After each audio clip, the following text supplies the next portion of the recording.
بسم اللہ الرحمن الرحیم. السلام علیکم جی. کیپٹل ٹاک میں خوش آمدید. پارلیمنٹ کا اجلاس جب سے شروع ہوا ہے حکومت اور اپوزیشن کے درمیان کشیدگی میں محاذرائی میں کافی اضافہ ہو گیا ہے. حکومت اپوزیشن سے پلان مانگ رہی ہے کہ بتائیے کرونا وائرس کا مقابلہ کیسے کرنا چاہیے, اور اپوزیشن جو ہے وہ حکومت سے سوال پوچھ رہی ہے. اور کچھ ہی دن پہلے حکومت کی طرف سے لاک ڈاؤن کو نرم کیا گیا تھا. آج جو لاہور شہر ہے اس میں لاک ڈاؤن کو پھر سے سخت کر دیا گیا ہے. تو ایک کنفیوژن ہے, اور اس کنفیوژن میں حکومت اپوزیشن سے سوال کر رہی ہے, اپوزیشن حکومت سے سوال کر رہی ہے. تو آج ہم بھی پہلے اپوزیشن سے کچھ سوالات کریں گے, پھر حکومت سے کچھ سوالات کریں گے اور کنفیوژن دور کرنے کی کوشش کریں گے. ہمارے ساتھ موجود ہیں آج جناب شاہد حقان عباسی صاحب, سابق وزیر اعظم. بہت بہت شکریہ شاہد حقان عباسی صاحب. اس سے پہلے کہ جو آج شبلی فراز صاحب نے جو سوالات اٹھائے اپوزیشن سے وہ بات بعد میں کریں گے. پہلے ہم آپ سے یہ پوچھنا چاہ رہے ہیں کہ کل ہمارے پروگرام میں آپ کے ساتھی رانا ثناءاللہ صاحب انہوں نے ایک بات کی ہے, اور بڑی ان کی بات جو ہے وہ نظر انداز نہیں کر سکتے. آپ ذرا سنیں وہ کیا کہہ رہے ہیں. تو یہ کس کس کو گرفتار کرنے لگے ہیں؟ یہ میاں شہباز شریف صاحب کا نام ہے, شاہد خاقان عباسی صاحب, جوید لطیف صاحب, اور باقی میں تو ہوں ہی. اچھا, آپ جب بھی میرے پروگرام میں آتے ہیں اس کے بعد آپ گرفتار ہو جاتے ہیں. وہ جیسے کہتے ہیں نا کہ میں تو ہوں نا. شاہد حقان عباسی صاحب, مجھے یاد ہے پچھلی دفعہ بھی ایک پروگرام میں جب آپ آئے تھے اس کے بعد پھر آپ غائب ہو گئے تھے, اور رانا ثناءاللہ صاحب بھی آئے تھے اس کے بعد وہ پکڑے گئے تھے. یہ آپ لوگوں کے ٹی وی کے پروگرام میں آنے کا اور گرفتاری کا کوئی تعلق ہے آپس میں؟ یہ آپ کے پروگرام سے کوئی تعلق لگتا ہے مجھے؟ یہ بالکل یہ بڑا گہرا تعلق ہے. اچھا, آپ چپ کر کے گھر بیٹھنے کو نہیں پوچھتا, آپ ٹی وی پروگرام کریں گے, اسمبلی میں بات کریں گے, حکومت پر تنقید کریں گے, اور ہم نے کسی پر کبھی ذاتی تنقید نہیں کی, تو نیب آپ کے پیچھے لگ جائے, ایک دم نیب کے نوٹس آنے شروع ہو جائیں گے. یہ ایک واضح انڈیکیشن ہوتی ہے کہ اب حکومت تکلیف میں ہے کہ نیب کو نوٹس آ جاتا ہے. دیکھیں, رانا ثناءاللہ صاحب کہہ رہے ہیں کہ شہباز شریف صاحب اور آپ اور جوید لطیف صاحب اور رانا ثناءاللہ صاحب خود 4 بندوں کے بارے میں انہوں نے دعویٰ کیا یہ گرفتار ہو جائیں گے. جی بالکل, یہ عین ممکن ہے, کسی وقت بھی ہو سکتا ہے, کیونکہ حکومت اور نیب ملی ہوئی ہے. یہ نیب استعمال ہو رہی ہے سیاست کرنے کے لیے, پولیٹیکل انجینئرنگ کے لیے. جس کو دبانا ہو نیب سے دبا لو, یہ معمول ہے, لیکن یہ معاملے چلتے نہیں. آپ کو آج نیب نے بلایا تھا تو کیا انہوں نے کوئی نئی بات پوچھی آپ سے؟ کوئی نہیں, وہ ایک کوشچنر دے دیا ہے جو انفارمیشن ان کو آلریڈی دے چکا تھا کہ یہ بھر کے دے دیں, وہ بھر کے دے دوں گا. اس کے بعد وہ کہیں گے جی ایک اور دے دیں گے, یہ بھر کے دے دیں, وہ بھی بھر کے دے دیں گے. پھر کہیں گے نہیں جی ہم مطمئن نہیں ہیں, گرفتار کر لیں گے. پھر ریمانڈ میں ہوں گے, کوئی وہاں بات نہیں پوچھنے والی نہیں ہے. میں نے تو جو کچھ پوچھتے ہیں ٹویٹر پہ رکھ دیتا ہوں, کوئی میرے پاس کوئی چھپانے کی چیز نہیں ہے. اور میں تو اوپنلی کہتا ہوں کہ ٹی وی کے کیمرے لگائیں, ان کے سامنے سوال کر لیں. اچھا جی, نیب کے دفتر کے باہر سارے ٹی وی کے کیمرے موجود ہوتے ہیں. میں تو کہتا ہوں آئیو وہیں آ کر سوال کر لیں. ان کے ڈی ڈی صاحب, چیئرمین, جو بھی آنا چاہتا ہے ان کے سامنے سوال کر لیں کہ سوال ہیں کہ آپ کے پاس. آج جو انہوں نے آپ سے سوالات کیے ہیں ان کے جوابات آپ پہلے دے چکے ہیں؟ جی سب دے چکے ہیں. وہ اس دفعہ کہ جی آپ کی یہ ٹرانزیکشن ہے, میں نے ساری بینکنگ ٹرانزیکشن جو میری پچھلے 10 سال کی ہیں ان کے حوالے کر دی تھی. اچھا, اور میں نے کہا تھا اس میں سے کوئی بھی آپ سوال کرنا چاہیں, یہ پیسہ کہاں سے آیا, کہاں گیا, مجھ سے سوال کر لیں. اب شبلی فراز صاحب کہتے ہیں جی کہ یہ جس نیب پہ اپوزیشن تنقید کرتی ہے, یہ نیب کا کوئی ایک بندہ بھی ہم نے نہیں لگایا, چیئرمین سے لے کے نیچے تک سب ان کے ادوار حکومت میں لگے ہیں. دیکھیں, نیب کے لگنے کی بات نہیں ہے, نیب کو استعمال کون کر رہا ہے. نیب ایک یہ وہ آدمی ہیں شہزاد اکبر صاحب, وہ کیا ہیں یہ آپ کو پتہ ہے؟ ان کا نیب سے کوئی تعلق ہے؟ نہیں, وہ مشرف صاحب کے دور میں بھی نیب کے ساتھ تھے, وہ پروسیکیوٹر تھے نیب کے. جی وہ تو پرانی بات تو نہیں ہے نا, اب نہیں ہے. اس وقت وہ کیا ہیں؟ اس وقت وہ وزیر اعظم کے معاون خصوصی برائے احتساب ہے. جی تو کیا احتساب وہ خود کرتے ہیں یا نیب سے کرواتے ہیں یا ایف آئی اے سے کرواتے ہیں یا مقامی اسلام آباد کے تھانے سے کرواتے ہیں؟ اس کے علاوہ تو پرائم منسٹر آفس تو احتساب نہیں کر سکتا نا, وہ تو پرچے نہیں درج کرتا, ریفرنس فائل نہیں کرتا. ان کی کیا حیثیت ہے؟ کل وہ آدمی ٹی وی پر آیا, لیڈر آف اپوزیشن کے خلاف اس نے ایک لمبی 4 شیٹ پڑھ کے سنا دی, اور سب باتیں وہ جو پہلے بھی کر چکے 3 دفعہ, نہیں کوئی بات نہیں ہے. بھائی آپ کے پاس کوئی ثبوت ہے آپ دے دیں نیب کو, آپ دے دیں ایف آئی اے کو, پرچے درج کر کے اس پہ ٹرائل شروع کر دیں. کیا اس میں مشکل بات کیا ہے؟ یہ صرف طریقہ یہ ہے کہ لوگوں کی بدنامی کی جائے, اٹینشن ڈائیورٹ کی جائے. آج آپ کے خیال میں نیب جب کسی پہ الزام لگاتی ہے تو وہ بندہ بدنام ہو جاتا ہے یا نیک نام ہو جاتا ہے؟ آج کل تو نیک نام ہوتا ہے. ہاں, آج کل نیک نام ہوتا ہے, کیونکہ نیب پر سے مکمل اعتماد اٹھ چکا ہے عوام کا. جس پر الزام لگتا ہے لوگ کہتے ہیں یار یہ نیب جھوٹ بولتی ہے, آج پھر جھوٹ بول رہی ہے. لیکن ایک بات بتائیں کہ نیب کے بارے میں پہلے مسلم لیگ نون اور پیپلز پارٹی کہتی تھی کہ یہ پولیٹیکل انجینئرنگ کرنے والا ادارہ ہے. اب چودھری پرویز لائی اور چودھری شجاعت حسین نے لاہور ہائی کورٹ میں ایک پٹیشن دائر کیا, اس میں انہوں نے بھی یہی کہہ دیا کہ یہ پولیٹیکل انجینئرنگ کرتا ہے. تو یہ مسلم لیگ نون اور مسلم لیگ کاف ایک پیج پہ کیسے آ گئی ہیں؟ نہیں, یہ ہم نے نہیں کہا, یہ چیف جسٹس پاکستان نے کہا تھا. اچھا, کورٹ میں انہوں نے کامنٹ دیا. پھر آپ نے ان کا لفظ جو ہے اس کو ریپیٹ کیا؟ جی, تو ہم نے, وہ اچھا لفظ تھا, وہ بڑا جامع لفظ تھا, وہ چونکہ چیف جسٹس ہیں تو وہ ان کی بات میں وزن ہوتا ہے, تو ہم نے کہا بھائی یہ ہو رہی ہے. تو پہلے اپوزیشن کی ہوتی تھی, اب اتحادی جماعتوں کی بھی شروع ہو گئی ہے. تو وہ کیوں اتحادی جماعتوں کے ساتھ کیوں پرابلم ہو گئی ہے؟ وہ آپ کی اور چیف جسٹس والی زبان کیوں بول رہے ہیں؟ دیکھیں, اتحادی جماعتیں کوئی بات کریں گی, کوئی مسئلہ اٹھائیں گی, ان کو دبایا جاتا ہے, ان کو سیدھا کیا جاتا ہے. تو پھر رضائی صاحب سے بھی کچھ غلطیاں ہو گئی ہوں گی, کچھ گناہ سرزد ہوئے ہیں. میں مثلاً انہوں نے leader of opposition Punjab assembly Hamza Shehbaz صاحب کے پروڈکشن آرڈر جاری کیے, سعد رفیق صاحب سے ملے, کھانا بھی ان کو کھلایا رمضان شریف سے پہلے, ان کی تعریف کچھ کر دی شہباز صاحب نے بھی اپنے انٹرویو میں کہ ہمارے ان سے بات چیت ہو رہی ہے. تو یہ کافی ہے, کافی چارج شیٹ. کیا بات چیت ہو رہی ہے بیک چینل سے چودھری برادران کے ساتھ؟ آپ کی کیا بات چیت ہو رہی ہے؟ نہیں, کوئی بات چیت نہیں, جو رسمی بات چیت ہوتی ہے سیاستدانوں میں, ایک بات چیت چلتی ہے, ایک ڈائلاگ چلتا رہتا ہے. وہ اسپیکر ہیں, اسپیکر سے ہر آدمی ملتا ہے, اپوزیشن کے ممبر ملتے ہیں, بات چیت کرتے ہیں, ایک پرانا تعلق ہے, پچھلے 35 سال سے تعلق ہے ان کے ساتھ, تو وہ بات چیت تو جاری رہتی ہے. لیکن حکومت کوئی ناپسند گزرتی ہے تو پھر نیب سے نوٹس آ جاتا ہے. اچھا, آج شاہ خاقان باجی صاحب جو شبلی فراز صاحب ہیں, انہوں نے 3-4 سوال اٹھائے ہیں. انہوں نے کہا جی کہ اچھا آپ بتائیں کہ کرونا وائرس کے مقابلے کے لیے کیا حکمت عملی ہونی چاہیے؟ میں بتا دیتا ہوں, بتائیں. 4 چیزیں میں نے اسمبلی میں بھی کہی ہیں. 4 چیزیں آپ نے, یہ سنتے نہیں ہے. یہ شبلی صاحب کو چاہیے تھا قومی اسمبلی میں آتے نا, وہاں کیوں نہیں آئے؟ نہیں آئے تھے وہ ہمارے دونوں, میں 2 دن گیا ہوں اس اجلاس میں نے ان کو نہیں دیکھا. اگر انہوں نے بات کرنی, وہاں پہ ایک دن شاہ محمود صاحب نے, وزیر خارجہ نے بات کی, دوسرے دن اور اس کے علاوہ 3-4 اور وزیروں نے اوٹ پٹانگ باتیں کی, اور اس کے بعد دوسرے دن میں شفقت محمود صاحب صرف وہاں موجود تھے, انہوں نے بھی جو باتیں کی وہ آپ سن لیں. انہوں نے شکوہ کیا جی اپوزیشن جی بڑی زیادتی کرتی ہے, یہ ہم پہ تنقید کرتے ہیں, اس کسی نے کوئی اسٹریٹجی نہیں بتائی, کوئی پالیسی نہیں بتائی. اچھا, شفقت صاحب سے تو ہم بات کر لیں گے, پہلے آپ ذرا شبلی صاحب کے سوال سن لیں, چھوٹے چھوٹے سوال ہیں. کہ مجھے اپوزیشن یہ بتائے کہ ان کا اپنا پیرل کووڈ پلان کیا ہے, کووڈ 19 کا پلان کیا ہے. کیا یہ اپوزیشن چاہتی ہے کہ ہم پورے ملک میں کرفیو لگا دیں؟ سندھ حکومت نے نماز اور تراویح کی تو ہم مساجد کو بند کر دیں, کہ جس طرح کہا گیا کہ جو انجیکشنز ہیں وہ تو ملنے نہیں والے 2021 تک, اور پھر اس میں بھی ہمارا کیا ہوگا. تو ہماری کیا حکمت عملی ہونی چاہیے کہ جب اپوزیشن نے اجلاس بلایا تو پھر کیوں ڈیسائیڈ کیا کہ وہ اس میں پارٹیسپیٹ نہیں کریں گے, ان کی لیڈرشپ نہیں پارٹیسپیٹ کرے گی؟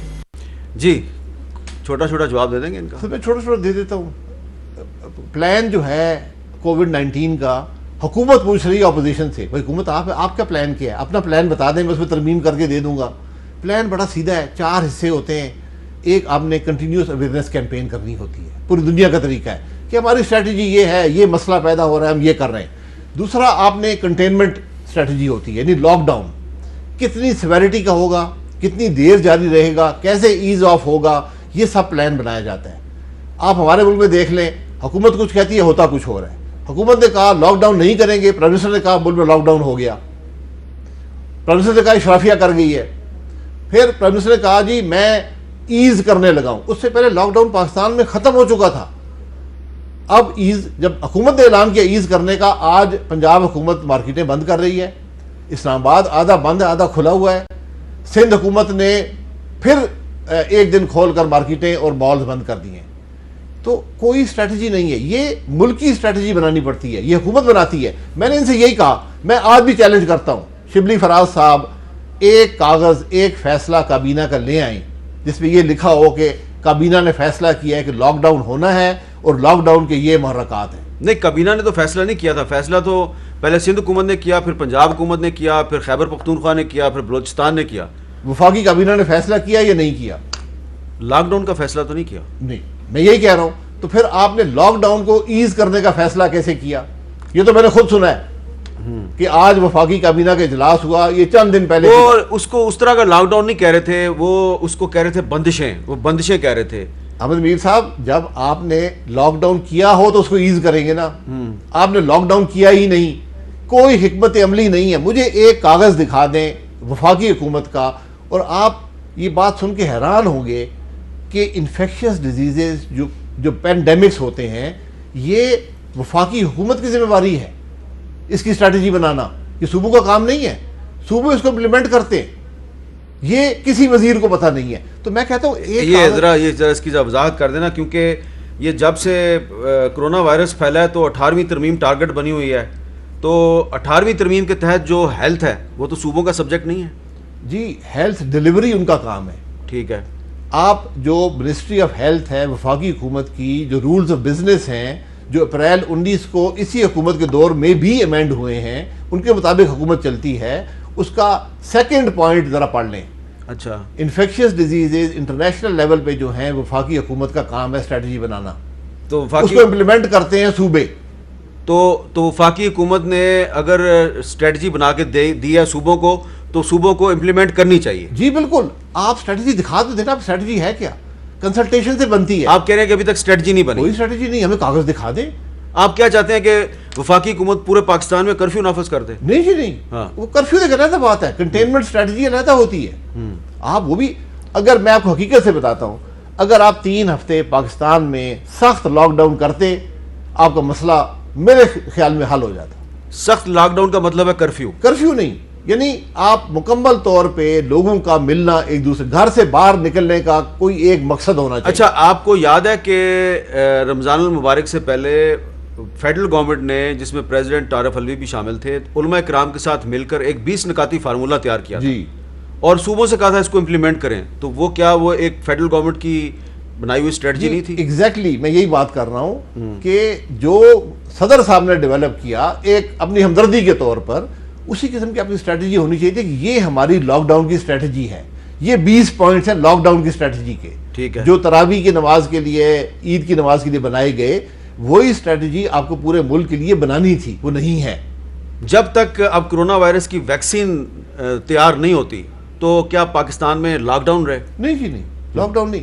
آپ کو ایک اسٹریٹجی بنانی پڑے گی کہ کس طرح آپ نے سوشل ڈسٹینسنگ کرنی ہے، اس کے اندر آپ نے معیشت کو بھی کیسے چلانا ہے. کیونکہ آپ یہ یاد رکھیں کہ ہماری 52% جو معیشت ہے یہ سروس انڈسٹری ہے. آج ساری سروس انڈسٹری بند ہے، سب سے زیادہ ملازمت وہاں پر ہے. 28% جو ہے وہ ایگریکلچر ہے، وہ چل رہی ہے. 20% کا مسئلہ ہے، وہ انڈسٹری نہ ایکسپورٹ کی اس وقت ہو رہی ہے، نہ ملک کے اندر مال کی ڈیمانڈ ہے. وہ انڈسٹری ویسے بھی بند پڑی رہے گی. آپ پروٹیکٹ کس کو کر رہے ہیں؟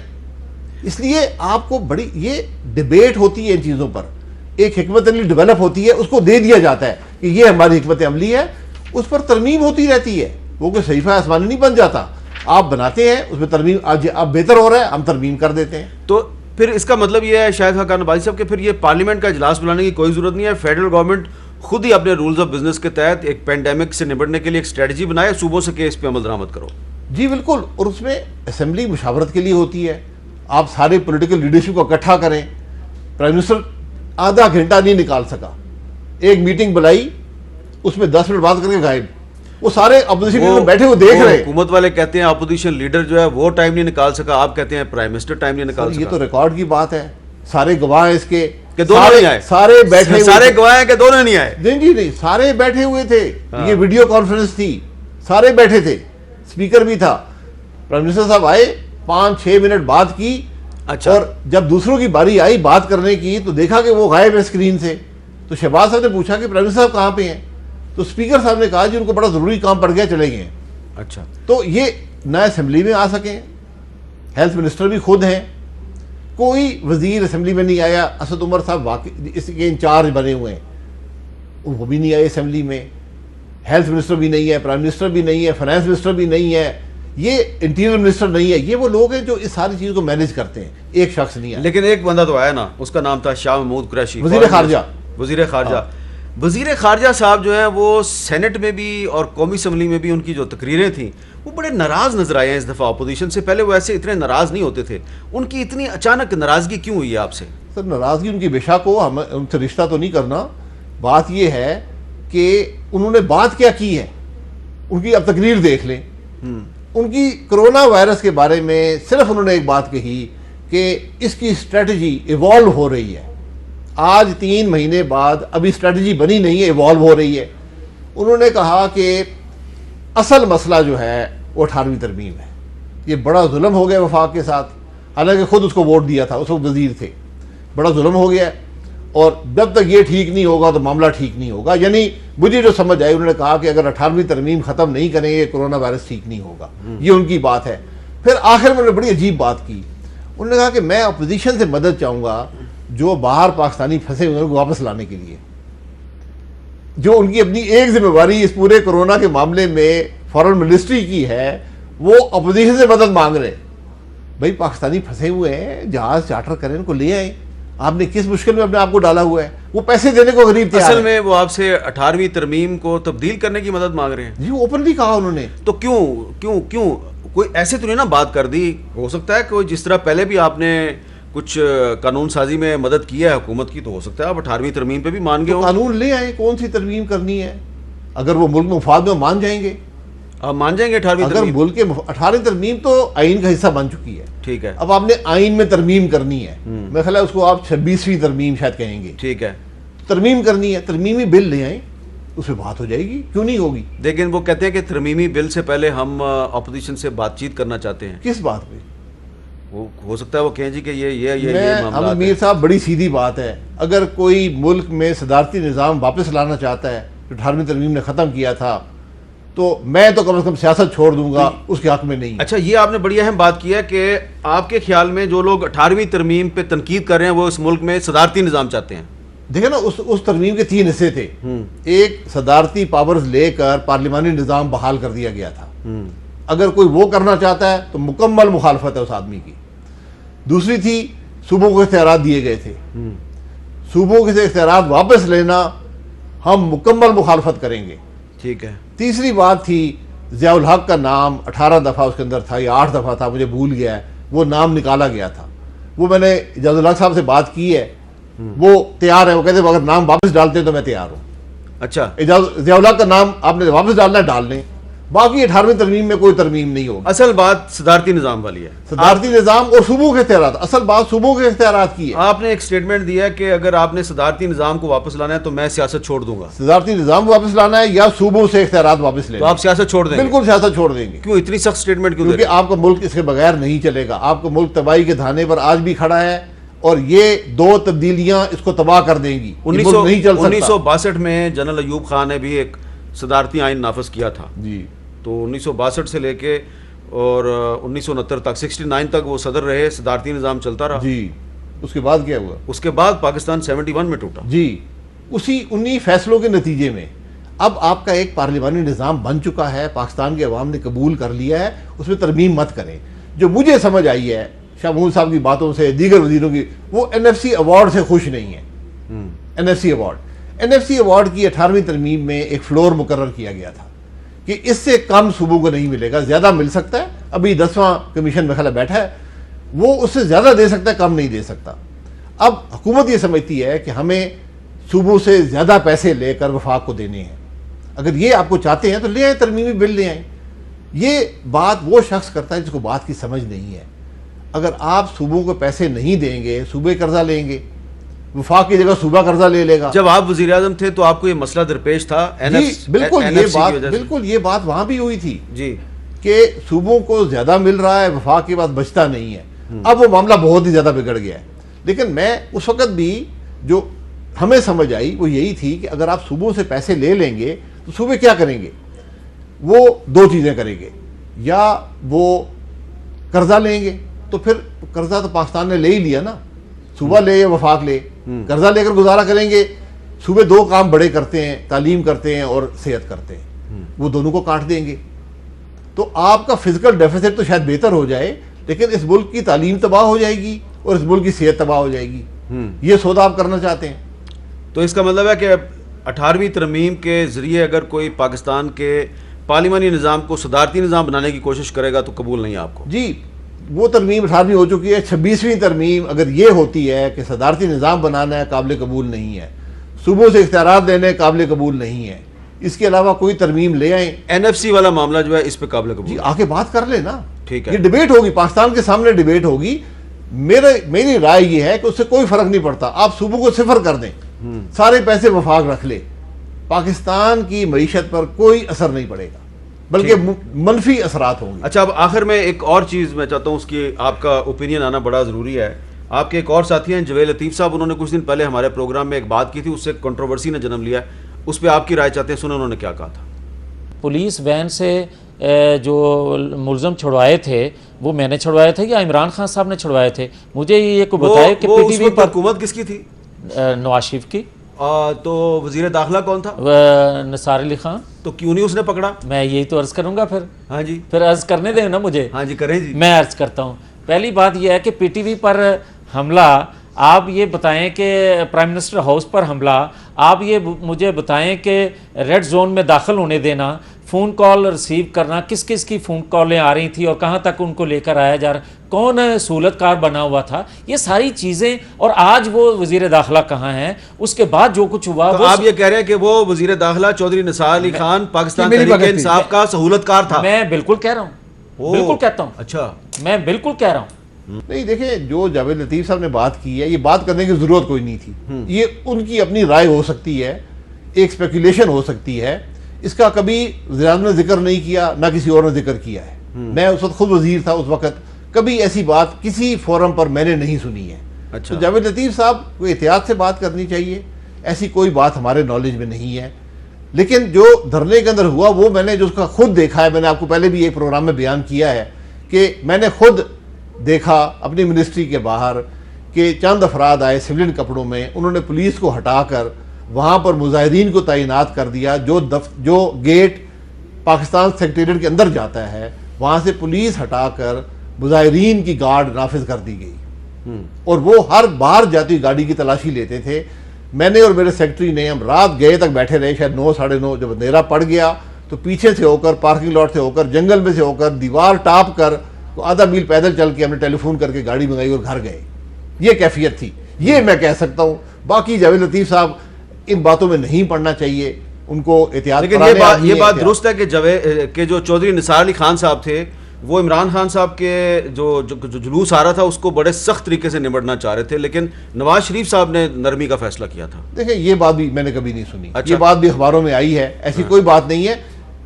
جب کابینہ فیصلے کرتی ہے ایک فیصلہ ہوتا ہے, وہ سب کا ہوتا ہے. میری نرمی چاہوں یا سختی چاہوں وہ فیصلہ نہیں ہوتا. فیصلہ جو آخر میں کابینہ فیصلہ کرتی ہے وہی ہوتا ہے. بہت بہت شکریہ شاہد حقان عباسی صاحب. اور شاہد حقان عباسی صاحب نے شفقت کا ذکر کیا, ان کی تقریر کا قومی اسمبلی میں وقفے کے بعد شفقت محمود صاحب سے بات کرتے ہیں.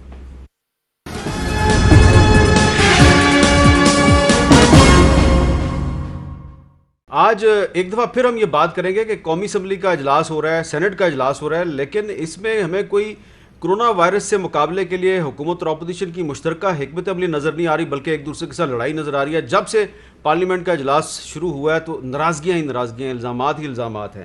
اس پہ ہم بات کریں گے. شفقت محمود صاحب وفاقی وزیر تعلیم ہمارے ساتھ ہیں, لیکن سیاست سے پہلے ذرا تعلیم پہ بات کر لیں, کیونکہ آج شفقت محمود صاحب نے ایک بڑی ہی اہم پریس کانفرنس کی ہے اور انہوں نے امتحانات کے بغیر بہت سے جو اسٹوڈنٹس ہیں ان کو پروموٹ کر دیا. تو امتحان کے بغیر پروموشن ہونا, ایک کلاس سے دوسری کلاس میں پروموٹ کر دینا, یہ صحیح پالیسی ہے, غلط پالیسی ہے؟ بات کرتے ہیں شفقت محمود صاحب سے. بہت شکریہ شفقت صاحب, آپ نے ٹائم دیا. یہ آج کی آپ بڑی امپورٹنٹ پریس کانفرنس ہے, تو یہ آپ تھوڑی سی تفصیل بتائیں گے کہ آپ نے جو آج اعلانات کیے ہیں اس کے پیچھے اصل میں سوچ کیا ہے؟ حامد شکریہ.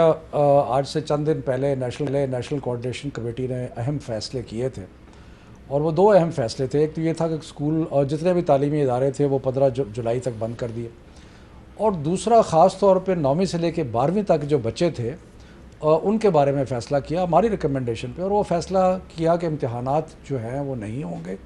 اور کیونکہ امتحانات نہیں ہوں گے پھر ہمیں ایک فارمولہ بنانا پڑے گا کہ جس کے تحت بچوں کو پروموٹ کیا جا سکے. اور وہ امتحانات کیوں نہیں ہوں گے؟ اس لیے کہ بچوں کے معاملے میں ہم رسک نہیں لے سکتے. 40 لاکھ بچوں نے امتحان دینا تھا, اور وہ 40 لاکھ بچے جو ہے, چاہے جتنے مرضی بھی آپ SOP بنا لیتے, وہ 40 لاکھ کو مینیج کرنا اور اتنے مہینوں کے بعد بچوں کا اکٹھے ہونا, تو وہ ہمیں بہت خدشات اس میں نظر آ رہے تھے، اس لیے ہم نے پوسٹ کی۔ اب کوشچن آیا کہ اگر ہم نے ملتوی کر دی ہیں تو اب اس کو بچوں کو تسلسل کیسے کام رکھا جائے، آفٹر آل بچوں نے یونیورسٹی میں بھی جانا ہے، پروموٹ بھی ہونا ہے وغیرہ۔ تو ہم نے کچھ فیصلے کیے، جو فیصلے کیے میں مختصراً اگر آپ کو ٹائم ہو تو بتا سکتا ہوں۔ پہلا تو فیصلہ ان کے بارے میں ہے جو کہ 9ویں میں تھے اور 11ویں میں تھے اور انہوں نے امتحان دینا تھا لیکن وہ امتحان نہیں دے سکے، جی، ان کو سب کو ہم نے پروموٹ کر دیا بغیر امتحان کے، بغیر امتحان۔ ٹھیک ہے۔ اور اس میں پرائیویٹ اسٹوڈنٹس جو بھی سب یعنی کہ یہ جو آپ کا اعلان ہے یہ سرکاری اسکولوں کے علاوہ پرائیویٹ اسکولوں پہ بھی منطبق ہوتا ہے؟ سب پہ ہے، ٹھیک ہے، کہ 9ویں سے لے کے 9ویں اور 11ویں میں جو ان کا امتحان ہونے والا تھا اور جو نہیں ہو سکا وہ سارے پروموٹ ہو گئے۔ ٹھیک ہے جی۔ اس کے بعد اگلے سال یہ بچے جو ہیں یہ 10ویں اور 12ویں کا امتحان دیں گے، اور جو ان کا 10ویں 12ویں کا رزلٹ ہوگا اس کی بنیاد پہ ان کا جو پچھلا امتحان نہیں ہوا اس کا بھی رزلٹ کیلکولیٹ کر لیا جائے گا۔ اچھا، ٹھیک ہے جی۔ یعنی کہ اگلے سال امتحان ہونا ہے؟ اگلے سال ہوگا امتحان، لیکن وہ بجائے 9ویں اور 10ویں اور 11ویں 12ویں کا اکٹھا ہونا ہے، جس کو بچوں کی زبان میں کمپوزٹ کہتے ہیں، ہاں، وہ کمپوزٹ نہیں ہوگا۔ ٹھیک ہے، وہ 10ویں کا اور 12ویں کا امتحان ہوگا، ٹھیک ہے، لیکن وہ کمپوزٹ نہیں ہوگا، وہ اور اس کے بنیاد پہ ان کا ہو جائے گا۔ سو ایک کیٹیگری یہ ہوگی۔ دوسری کیٹیگری وہ ہو گئی کہ جنہوں نے 9ویں اور 11ویں تو پاس کر لی تھی لیکن اب وہ 10ویں اور 12ویں کا امتحان دینے کے قریب تھے، اب وہ امتحان نہیں ہوا تو پھر کیا کیا جائے؟ تو ان کا ہم نے یہ کیا ہے کہ ان کو پروموٹ، ان کا امتحان کا جو 10ویں اور 12ویں کا رزلٹ ہے وہ 9ویں اور 11ویں کے رزلٹ کی بنیاد پہ ہوگا۔ اچھا، لیکن ہم نے تاریخی طور پہ دیکھا کہ 9ویں سے زیادہ 10ویں میں ذرا رزلٹ امپروو کر جاتا ہے اور 11ویں سے 12ویں میں رزلٹ امپروو کر جاتا ہے، کیونکہ لوگ ذرا محنت زیادہ کرتے ہیں۔ وہ ہم نے سارا پرسنٹیج اسٹیٹسٹیکل کیلکولیشن کر کے اس پہ ہم نے جو نمبر ان کو ہم اب 10ویں میں اور 12ویں میں دیں گے نا بغیر امتحان کے، اس میں 3% ہم نے اضافہ کر دیا، ٹھیک ہے، تاکہ جی یہ مسئلہ جو ہے، لیکن اس پہ شرط یہ ہے کہ یہ جو ہم نے کہ انہوں نے سارے مضمون 9ویں میں اور 11ویں میں سارے مضمون پاس کیے ہوں۔ اگر سارے مضمون پاس نہیں کیے تو پھر وہ اس پہ نہیں ہوگا۔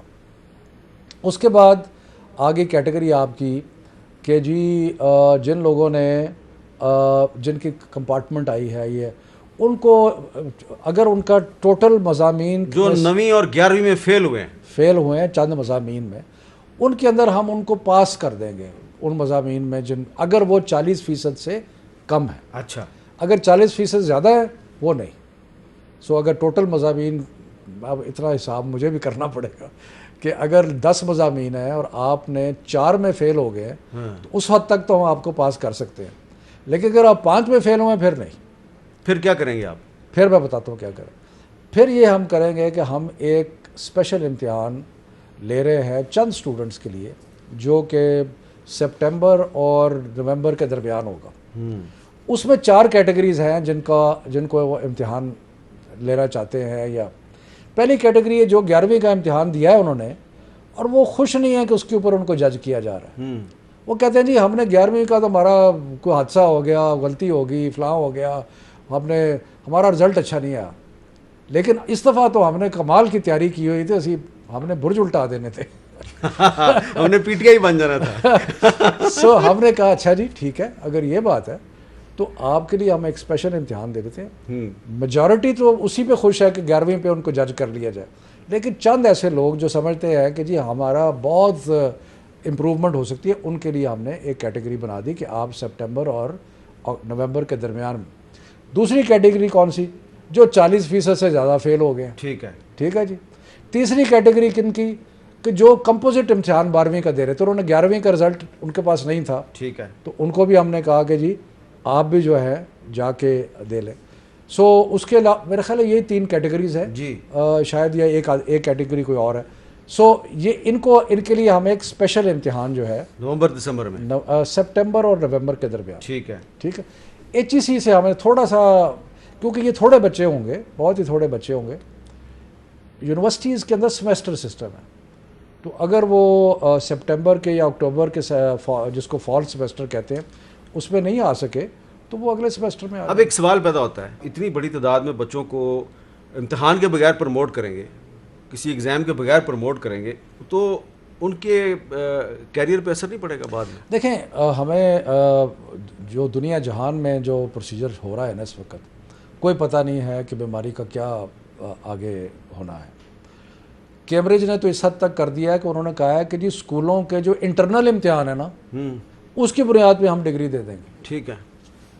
اسی طرح بیکلوریا نے بھی یہی کیا ہے، اور بھی بہت سارے دنیا میں جو رپورٹیں آ رہی ہیں وہ کہہ رہے ہیں یہ اس میں امتحان لینا بہت مشکل ہے ان حالات کے اندر، بچوں کو ایک جگہ اکٹھا کرنا. پھر یہ ہے کہ بچوں کے لیے تیاری کرنا اس ماحول میں، ٹینشن کے ماحول میں.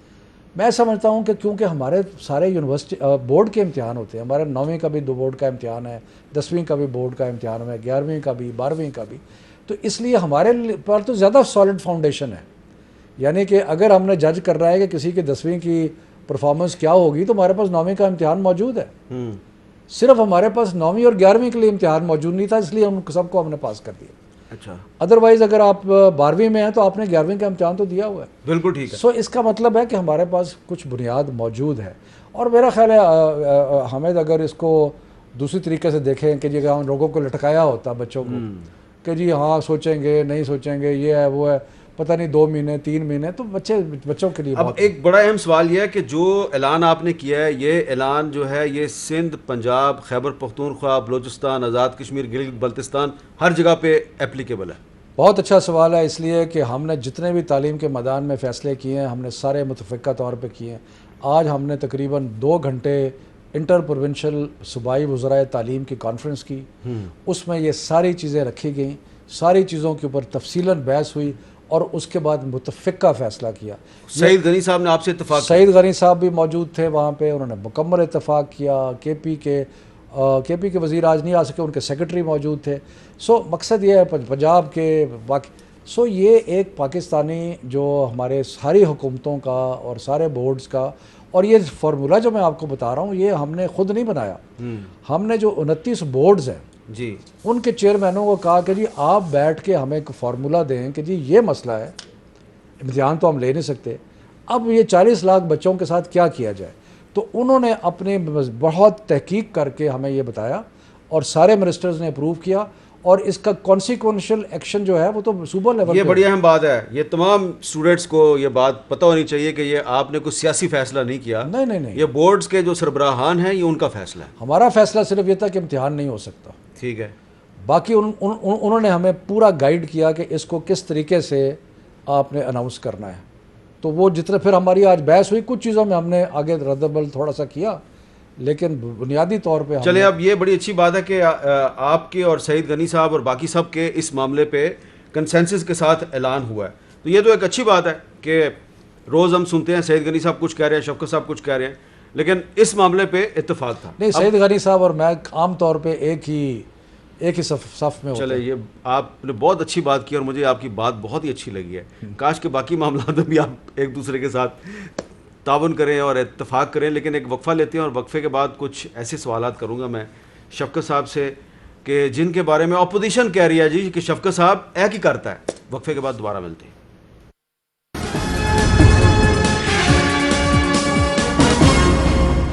شفقت صاحب، کل آپ کی جو قومی اسمبلی میں تقریر تھی وہ اپوزیشن کے کچھ جو رہنما ہیں ان کے دلوں میں کانٹے کی طرح چبھی ہوئی ہے.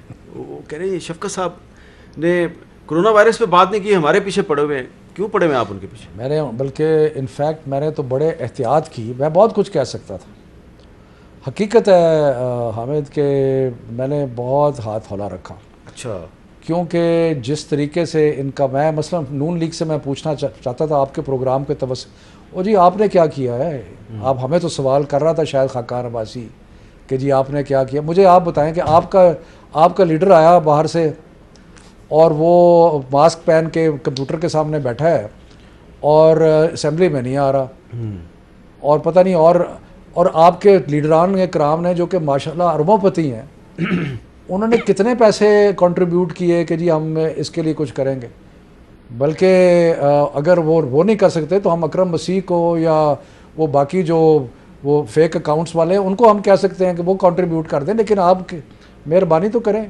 سو میں نے صرف یہ کہا آپ کو، میں نے یہ کہا دیکھیں یہ نیشنل اسمبلی کا اجلاس اس لیے بلایا گیا تھا کہ ہم دنیا کے حالات کا جائزہ لیں اس کے بعد اپنے حالات دیکھیں اور قومی اتفاق رائے پیدا کریں کہ جی جو سٹیپس گورنمنٹ لے رہی ہے اور جو آئندہ مستقبل میں لینے ہیں وہ کیا ہونے چاہیے. اس میں ڈسکشن ہو سکتی ہے کہ یہ کر لیں وہ کر لیں, لیکن وہ جو بالکل کہ جی تباہی بربادی, پرائم منسٹر کے خلاف باتیں, گورنمنٹ کو برا بھلا, وہ شروع سے ابتدا ہے سے ہی.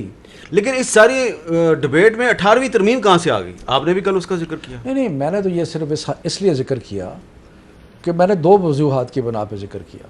ایک تو یہ کہ مختلف چیزوں کے بارے میں مطالبات کر رہے تھے بلاول صاحب, اور جن کا مطالبات ایسے مضامین کے بارے میں تھا جو صوبوں کے مضامین آ گیا. یعنی ایک طرف تو آپ 18ویں ترمیم کے بارے میں اتنے جیلس ہیں کہ آپ کہتے ہیں کوئی نام ہی نہ لے اس کا, اور پھر آپ کہتے ہیں کہ جی صحت کے میدان میں بھی ہماری مدد کریں, ایگریکلچر کے میدان میں بھی ہماری مدد کریں, اور پھر شور کرتے ہیں کہ وفاقی حکومت ہمارے لیے کچھ نہیں کر رہی.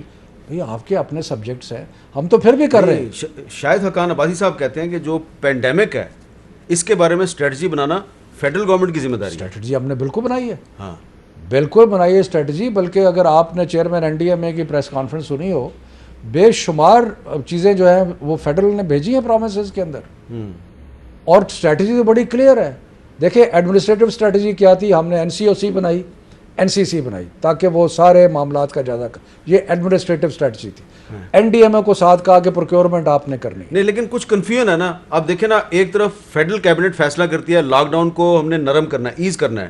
لاہور میں آج فیصلہ ہوا ہے جی کہ دوبارہ سب کچھ بند کر دو.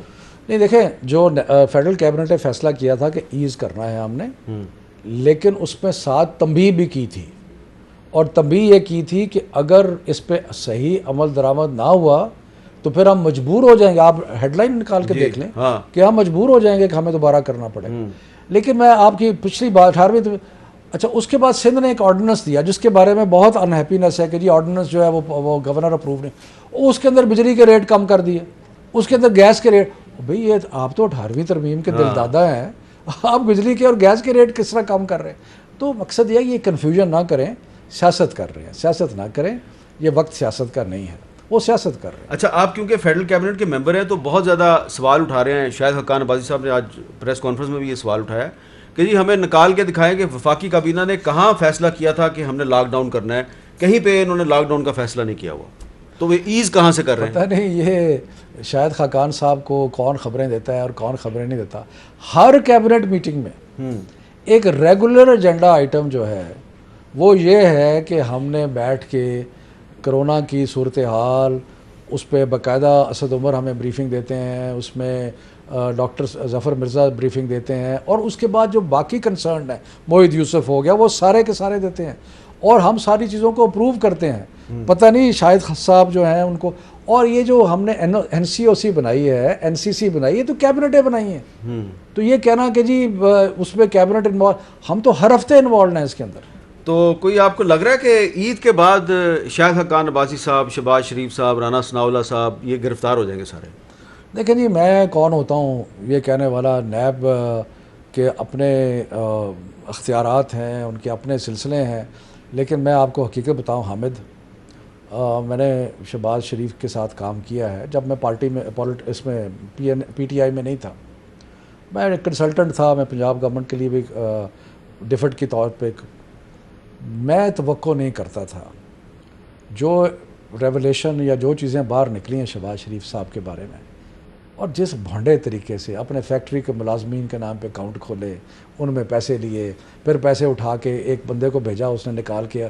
مطلب ہے کہ یہ کیا طریقہ ہے کہ آپ نے اربوں روپے گھسیٹے ہیں اور اس کے بعد آپ ساتھ اسی منہ کے ساتھ کہتے ہیں کہ میں نے دہلی کی کرپشن کی ہو. تو مجھے مطلب کمال ہے. میں حقیقت میں آپ کو بتاؤں, میں یہ سمجھتا تھا کہ بڑا بھائی تو لمبا ہی حساب کتاب کرتا ہے, لیکن میں ان کے بارے میں میرا رائے یہ نہیں تھی. اچھا, لیکن مجھے بڑے افسوس ہے. کچھ ثبوت دیکھے آپ نے؟ میں نے دیکھے ہیں, اور کمال کے وہ ثبوت ہے. دیکھیں اس میں چیک بھی ہیں. اچھا, مثلاً ایک اکاؤنٹ کھلایا حامد میر, مثال دے رہا ہوں, حامد میر نے تو نہیں کیا. حامد میر ایک نہیں ہے, دنیا میں بہت سے ہیں. اچھا, کہ وہ جا کے اس کا کوئی کام پھنسا ہوا ہے, وہ جا کے اس اکاؤنٹ میں پیسے جمع کرا دیتا ہے. ایک ٹھیکیدار ہے, وہ اس کا سرکاری ٹھیکے لیتا ہے, وہ جا کے 4.5 کروڑ روپے. ایک سوال پوچھ سکتا ہوں؟ جی. یہ ثبوت آپ نے کہاں سے دیکھے ہیں کس نے دکھایا آپ کو؟ میں نے یہ ٹی وی پہ دیکھے ہیں. اچھا ٹی وی پہ دیکھے؟ میں نے شہزاد اکبر نے. وہ شہزاد اکبر صاحب تو کئی دفعہ دکھا چکے ہیں. نہیں یہ نہیں دکھایا. اچھا اس میں فرق ہے. دیکھیں نا ہمیشہ لوگ کہتے تھے اسموکنگ گن کدھر ہے جی. اسموکنگ گن کا مطلب ہے کہ آپ الزام تو لگتا ہے. کرپشن کا صرف الزام نہیں ہے. اکاؤنٹ پکڑے گئے, اکاؤنٹ میں جو چیک ڈالے گئے وہ پکڑے گئے, جن لوگوں نے ڈالا وہ پکڑے گئے, جنہوں نے اس اکاؤنٹ سے نکالا وہ پکڑے گئے, جنہوں نے شہباز شریف اور حمزہ اور ان لوگوں کے اکاؤنٹ میں ڈالا وہ پکڑے گئے. جس اکاؤنٹ میں شہباز شریف صاحب نے اپنی بیوی کے لیے اپنے گھر کا, ایک بیوی کے لیے ایک گھر بنایا, دوسری بیوی کے لیے دوسرا گھر بنایا, مرسیڈیز گاڑیاں خرید, وہ سارے کنیکشن موجود ہیں. مطلب یہ تو جس کو انگریزی میں اوپن اینڈ شٹ کیس کہتے ہیں, یہ اوپن اینڈ شٹ کیس. اور دکھ ہوتا ہے ہمیں, اگر آپ کو پتہ ہے نا کہ برا آدمی ہے, میں کیا کس کا نام لوں, کہ آپ کو پتہ ہے کہ اس کے بارے میں آپ کو شوق نہیں ہوتا. میں تو اس کو اچھا آدمی سمجھتا تھا, لیکن اس میں ہمارا کیا قصور ہے کہ آپ ان کو اچھا آدمی سمجھتے تھے؟ تو قصور تو آپ کا ہوا نا, ہمارا تو بالکل میرا قصور ہے. میں بہت شکریہ آپ کا, بہت بہت شکریہ. اور فیصلہ جو ہے وہ عدالت, الزام جو ہے وہ شہزاد اکبر صاحب نے بھی لگایا, شفقت صاحب کہہ رہے ہیں انہوں نے بھی دیکھی ہیں چیزیں, ان کو بہت دکھ ہوا ہے. فیصلہ عدالت میں ہوگا. مجھے دیجیے اجازت, اللہ حافظ.